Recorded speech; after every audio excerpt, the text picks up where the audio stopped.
is a story about my trip to the San Juan Islands, which is up off the coast of the state of Washington. I always like to look for adventure. I'm a former Outward Bound instructor. I've done a lot of things in the mountains. I've climbed every hill and cranny and everything around in the valley.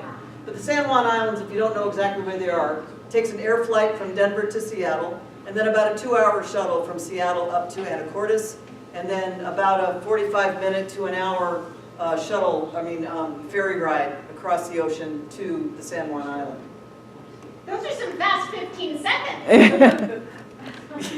Right? Well, the slides were like moving along, so I had to kind of catch up. I thought I had more time. Wait, okay. So the previous slide was about things that we saw on the island when we got there. So I was there for 5 days.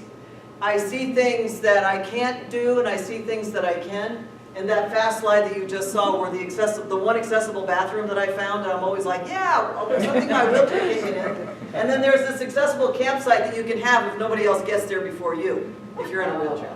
But anyway, just go ahead and tap down. I can just do it off of that. That's fine. So here I am on our day and a half of just kind of touring around, celebrating the sights and sounds and the accessible and sometimes the inaccessible places of San Juan Island. There. Well, I was just celebrating the bathroom, not success in the bathroom.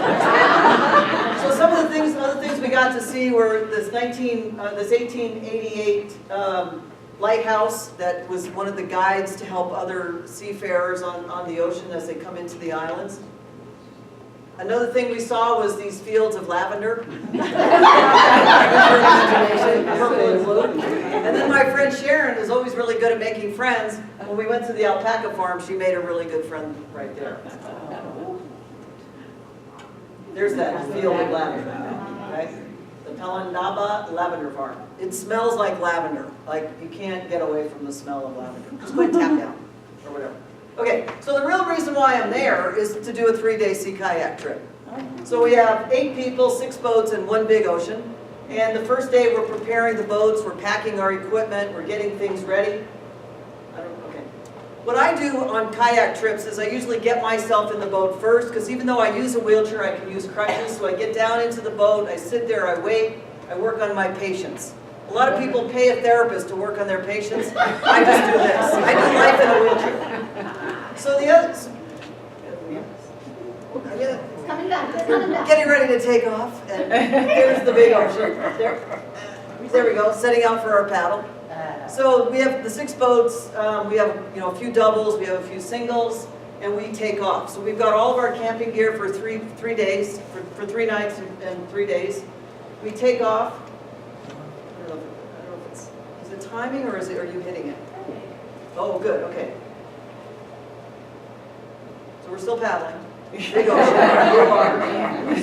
When you're out on these kinds of trips, you have to work as a team. So you're working, and you're working with strength, the person in your boat as well as the other people in your group. We're still paddling, lots of big water. Blue. Such blue water. Lots of blue water. Go ahead, hit it. So we get to one of our campsites. I have to crawl up this hill because it's too steep for me to walk. By the time I'm there, we get set up, I get my tent set up, I'm dead. So I'm not really dead, but I'm tired. So I put my feet up, I'm hanging out, hit it. And then the next day, one of our big things was to go see the orcas. And so where we were watching the migration of orcas go from south to north, and I called it the Orca Highway. So as we're sitting in a kelp bed, up against a granite wall, probably twice the height of these walls here, waiting and watching, we're seeing the orcas in a fair distance away from us. We can see their tails, we can see their spouts of water, we can see them moving along the highway. So picture this. I'm in the last kayak to the left, and there's 4 or 5 other kayaks to my right. Everybody's looking forward. I start to look to my left, and I'm like, hey guys, look to our left. I see a fin. Hit it. I see them coming. And they're all like taking pictures, and I'm like, no, look this way. And I keep flashing my camera. And I'm like, keep look, and I'm not even sure what I'm doing. I'm just flashing. Go ahead and hit it. What I see then is there's 3 orcas coming straight at us. Oh my gosh. So they're coming at us, and there's nowhere for us to go. One flick of the tail, one spot, we're gonna be like bowling pins all over the place. They get right to us, and right about 6 feet away, they go underneath the boat while I continue to snap pictures. I don't even think about what's going on. I just continue to snap pictures. So, and the rest of the people are like, what? What'd you say? And I'm like, well, they're gone now.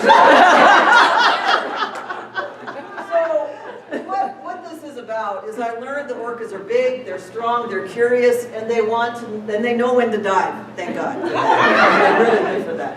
So I was really happy. I got everything I wanted out of this trip. The orcas gave me a gift, and I wrote a story called 3 White Bellies. Thank you.